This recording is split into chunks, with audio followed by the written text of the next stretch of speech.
Lines గీసేసుకొని ఆ లైన్స్లో మనం మెంతులు మొలక కట్టిన మెంతులు వేసుకుంటున్నాం.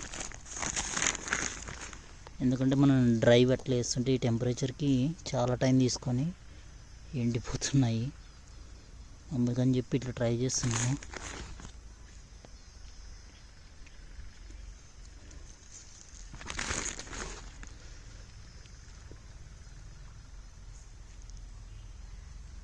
ఇలా చల్లుకోవాలి సార్లు.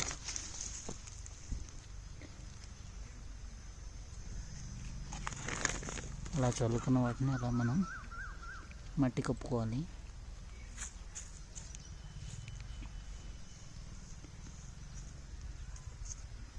టెన్ డేస్ ఎగ్జాక్ట్గా అయితే 9 రోజులు అయింది మనం వేసి. ఇప్పటికి 9 రోజుల తర్వాత ఇది మనకు బాగా మొలక వచ్చేసింది. మనం బాగా టెంపరేచర్లు ఉన్నప్పుడు మనం మొలక కట్టుకునేసి ఇలా వేసేసుకొని, దాంతోపాటు ఇక్కడ మాకు ఈ చెట్లు ఉండడం వల్ల ఈవినింగ్ టైం షేడ్ పడుతుంది బాగా, దానివల్ల మనకు బాగా జర్నేషన్ వచ్చి బాగా ఉండడం జరిగింది. బాగా మొలక వచ్చేసి మనకి ఇవి కాకర ఇక్కడ లైన్గా పెట్టేసాము. లైన్గా ఇక్కడ నుంచి అక్కడ రో వరకు ఉంటాయి. ఇటు అక్కడ మనకు కనిపించే సొర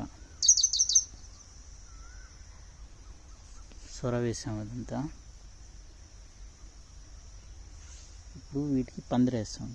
ఇక్కడ నుంచి అక్కడికి మనం మామూలుగా ట్రయాంగిల్ షేప్లో మనకు పందిరేస్తాం. పందిరి వేసేసి మనం వాటికి ఈ కాకర ఆ సొర ఇట్లా అరలిస్తాం. ఆ ఉద్దేశంతో మనం వేయడం జరిగింది.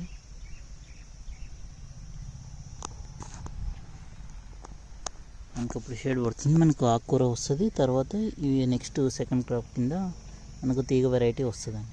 మనకు సొర కాకర వస్తుంది.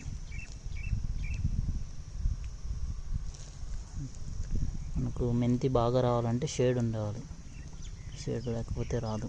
ఎండాకాలం బాగా టెంపరేచర్ ఎక్కువ ఉంది కాబట్టి మనకి టెంపరేచర్కి జర్మినేషన్ వచ్చినా చనిపోతుంది. మరి దాదాపుగా రాదు, సగానికి సగం లాస్ అయిపోయాను. ఇప్పటికీ 5 to 6 టైమ్స్ వేసాం, మొత్తం దాని మీద లాస్ అయిపోయింది ఎండకు వేయడం వల్లే.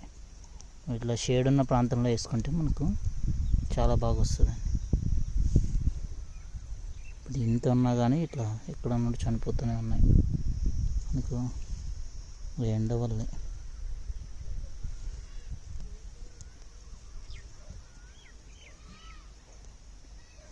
ఎండ టైంలో వాటర్ ఇచ్చినా కానీ తట్టుకోవట్లేదు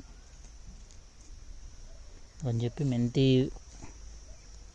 వేసుకోవాలనుకుంటే షేడ్ ఉన్న ప్రాంతంలో వేసుకొని ఇలా చేసుకుంటే మనకు బాగా వస్తుంది. అది మొలక వేసుకున్న తర్వాత, కొద్దిగా మొలక కట్టిన తర్వాత వేసుకుంటే ఇంకా త్వరగా జర్మినేషన్ వస్తుంది.